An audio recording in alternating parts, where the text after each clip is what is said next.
আলোচনা করব, যেটি অনেকেই ব্যবহার করেছেন এবং অনেকেই কিন্তু এর নাম শুনেছেন, কিন্তু এটির সঠিক ব্যবহার করার নিয়মটা কিন্তু অনেকেই জানেন না। তো আজকে যে প্রোডাক্টটা সম্বন্ধে আপনাদের কাছে বলবো, এটা হচ্ছে মিসমি এই ট্যাবলেটটি সম্বন্ধে।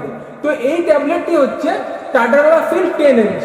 এই টাডালাফিল যে 10 mg, এই যে মিসমিস ট্যাবলেটটা, মিসমি এই যে ট্যাবলেটটা, এটি হচ্ছে টাডালাফিল যেরকম 10 mg বাজারে পাওয়া যায়, সেরকম 20 mgও বাজারে কিন্তু পাওয়া যায়। ঠিক আছে, তো আমার কাছে যে প্রোডাক্টটা দেখতে পাচ্ছেন, এটি হচ্ছে টাডালাফিল 10 mg, যার নাম হচ্ছে মিসমি ট্যাবলেট।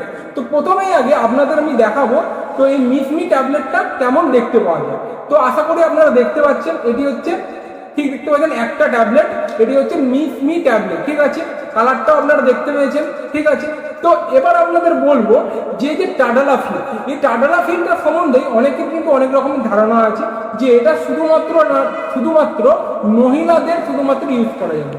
সেরকম কোনো ব্যাপার নয়, এটি কিন্তু ছেলে মেয়ে উভয় কিন্তু এটাকে ব্যবহার করতে পারেন। ঠিক আছে, তো এই যে ট্যাবলেটটা, এই ট্যাবলেটটার কাজ কি? এই ট্যাবলেটটা যখন আপনারা খাবেন, এই ট্যাবলেটটা খাওয়ার ফলে কি আমাদের শরীরে একটা উত্তেজনা সৃষ্টি করবে, অর্থাৎ রক্ত সঞ্চালনটাকে বৃদ্ধি করে দেবে। রক্ত সঞ্চালনটা বৃদ্ধি হওয়ার কারণে আমাদের শরীরে একটা উত্তেজনা তৈরি হবে। ঠিক আছে বন্ধুরা, তো এই ট্যাবলেটটা আমাদের সঠিক কি নিয়ম আছে, সঠিক খাবার কি নিয়ম আছে। তো এই ট্যাবলেটটা সঠিক যেটা নিয়ম রয়েছে, যে এই ট্যাবলেটটা যখনই আপনারা খাবেন, কোনো সময়তে ভরা পেটে কিন্তু খাবেন না। ঠিক আছে, হালকা কিছু খাওয়া দাওয়ার পরে এই ট্যাবলেটটা খাওয়া উচিত, এবং এই ট্যাবলেটটার সঙ্গে যে কোনো ধরনের একটা গ্যাসের বড়ি অবশ্যই কিন্তু আপনারা খাবেন। ঠিক আছে বন্ধুরা, এটি হচ্ছে সারাদিনে আপনারা একবার খাবেন এবং সপ্তাহে আপনারা 3 থেকে 4 বার এই ট্যাবলেটটি আপনারা ইউজ করতে পারবেন।